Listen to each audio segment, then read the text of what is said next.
야, 제발 잘 나와라. 한번 뽑아볼까요?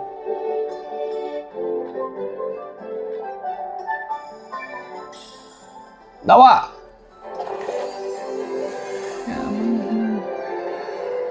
제발! 아, 망했다.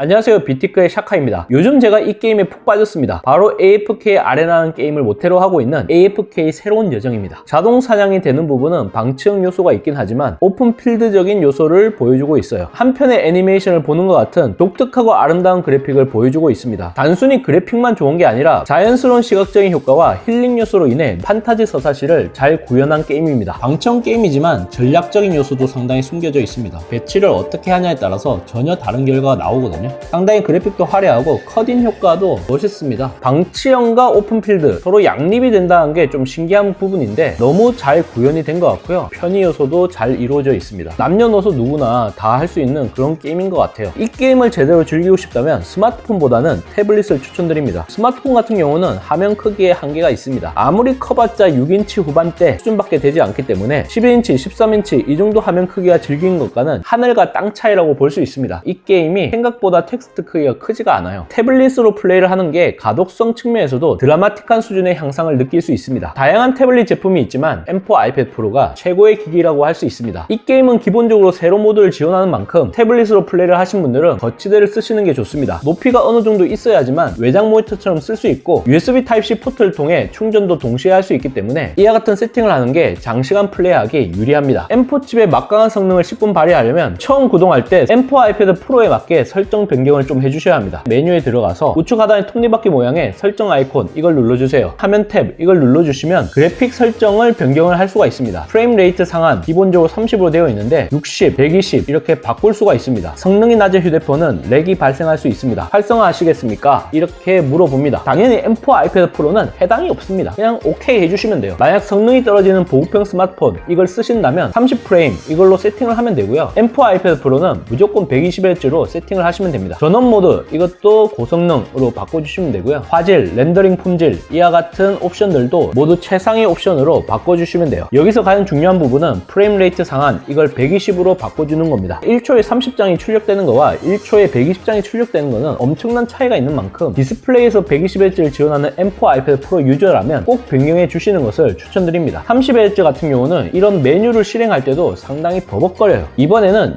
60프레임으로 변경을 해보겠습니다. 좀 더 부드러워지면서 게임 할 맛이 좀 더 납니다. 120프레임으로 한번 바꿔보겠습니다. 상당히 부드러운 애니메이션을 보는 것 같아요. 우리가 넷플릭스와 같은 OTT에서 보는 애니메이션도 30프레임밖에 되지 않아요. 동화풍의 애니메이션 느낌이 나는 게임이기 때문에 120Hz가 확실히 선명하고 생생한 느낌을 줍니다. 메뉴에 들어가서 화면에 보면 좀 신기한 기능이 있습니다. 디스플레이에 스크린 모드 세로로 되어 있는데 가로로 바꿀 수가 있어요. 이게 베타 기능이기 때문에 테스트라고 되어 있어요. 이걸 누르면 이렇게 화면이 회전이 됩니다. 한 화면에 보여지는 게 너무 많다 보니까 좀 버벅거린 것 같고요. 또 최적화의 문제도 있는 것 같아요. 전체적으로 유닛과 오브젝트 그리고 텍스트까지 작아진 모습을 보여줍니다. 전투를 하게 됐을 때도 가로 모드에 맞게 보여줍니다. 좀 더 시원시원하다 이런 느낌이 들 수는 있지만 유닛이 너무 작기 때문에 식별이 다소 어렵다 이런 부분은 상당히 좀 아쉽습니다. 텍스트 크기도 작아지는 만큼 가독성 측면에서도 오히려 떨어지고요. 결정적으로 최적화가 덜 되어 있어 M4 칩이 탑재된 아이패드 프로에서도 버벅거리는 모습을 보여줍니다. 원작의 감흥을 최대한 느끼고 싶다면 네이티브로 제공하는 세로 모드로 플레이를 하시는 것을 권해드립니다. 오픈필드 방치형 RPG인 만큼 다른 앱과 동시에 띄워놓고 쓰기에 좋습니다. 설정, 멀티태스킹 및 제스처, 기본적으로 스플릿 뷰 및 슬라이드 오버 이거로 세팅이 되어 있는데 스테이지 매니저로 바꿔주시면 돼요. 이 게임이 방치형 RPG이기 때문에 다른 작업과 동시에 하고 싶다 그런 분들이 있을 수 있어요. 유튜브를 보면서 나는 게임을 하고 싶다 띄워놓고 게임을 하시면 됩니다. 스테이지 매니저가 좀 아쉬운 부분이 화면이 꽉 채워지지 않습니다. 이게 일종의 컨셉인 것 같은데 현재 시간, 날짜, 아이콘, 배터리 잔량 이런 거를 보여주기 때문에 이렇게 꽉 차게 보여지지가 않습니다. 만약 하단의 독도 같이 보고 싶다면 이와 같이 조절을 해주시면 돼요. 크기 조절이 이제 앱마다 조금씩 다른데 유튜브 같은 경우는 자유롭게 크기 조절을 할 수가 있습니다. AFK 같은 경우는 세로형 모드 기준으로 적정한 크기가 정해져 있습니다. 이런 식으로 세팅해서 내가 플레이를 하면 됩니다. 유튜브를 보면서 이렇게 게임을 할 수가 있는 거죠. 유튜브 앱 말고 다른 앱을 또 실행을 할 수도 있어요. 창을 빼고 싶을 때는 이렇게 스와이프를 해서 빼시면 되고요. 상단에 있는 점점점 이걸 눌러주시면 눌러주시면 다른 윈도우 추가라고 있어요. 이렇게 선택해서 넣어주시면 됩니다. 3개부터는 많이 버벅거리기 때문에 2개까지가 딱 좋지 않나 이런 생각이 듭니다. 넷플릭스는 이렇게 재생을 하게 되면 화면 크기가 자동으로 커지게 돼요. 근데 이런 방치형 게임은 화면을 항상 볼 필요가 없기 때문에 이런 식으로 사용을 해도 무방합니다. 원신과 같이 실시간 조작을 해야 하는 게임은 동시에 구동이 어려울 수 있지만 자동 전투나 자동 딜찾기와 같은 방치형 요소가 있다면 동시에 2개의 게임을 구동하는 것도 가능해요. 하나의 게임에 집중을 하고 싶어 그냥 세로형 모드로 AFK를 실행하시면 되고요. 동시에 2개 게임을 플레이를 하고 싶다 이와 같이 창을 띄워서 플레이를 하시면 됩니다. AFK는 세로 모드로 최적화가 이루어져 있기 때문에 세로 방향에서 다른 앱들과 동시에 사용하는 게 쉽지 않습니다. 겹치는 부분을 최소화할 수 있기 때문에 이렇게 쓰시는 것을 저는 추천드립니다. 키보드와 마우스, 블루투스 페어링을 통해서 연결할 수도 있겠지만 맥을 같이 쓰시는 분들은 유니버셜 컨트롤을 통해 동시에 복수의 기기를 하나의 키보드와 마우스 조합으로 사용하시면 됩니다. M4 아이패드 프로가 아무리 가벼워지고 얇아졌다고 해도 장시간 들고 다니면서 게임을 하는 게 꽤 부담스러울 수 있습니다. 거치형 모드로 플레이를 하는 게 피로도를 줄이고 효율적인 구동이 가능합니다. 원래 마우스는 뭐 당연히 된다라고 생각을 했거든요. 마우스야 뭐 안 되는 게임이 거의 없으니까요. 제가 테스트를 하나 해봤거든요. 놀라운 실험 결과가 나왔습니다. W키 누르면 위로, S키 누르면 아래로, 여기서 엔터키를 누르면 월드 채팅이 뜹니다. 바로 입력이 안 된다는 게 좀 아쉽긴 해요. AFK 새로운 여정이 마우스뿐만 아니라 키보드까지 완벽하게 지원한다는 점, 마치 PC 게임처럼 AWSD 키로 상하 좌우 이동이 가능하다. 사실 방치형 RPG라고 하지만 실제 해보면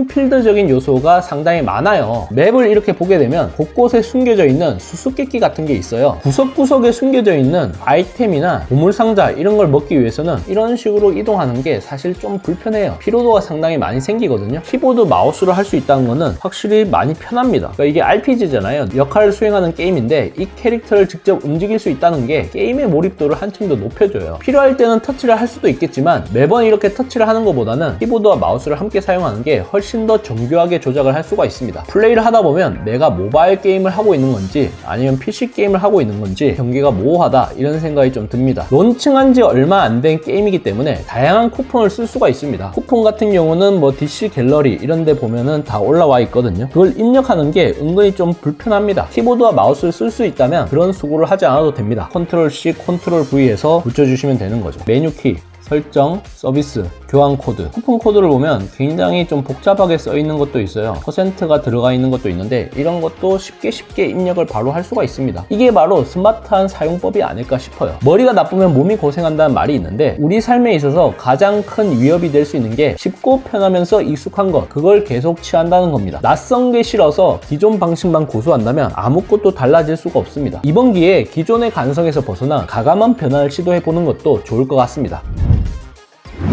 이번 영상을 본 여러분들의 생각은 어떠신가요? 잘 보셨다면 좋아요, 구독, 알림 설정 부탁드립니다. 비티크의 샤카는 다음 영상에서 찾아뵙도록 하겠습니다. 고맙습니다.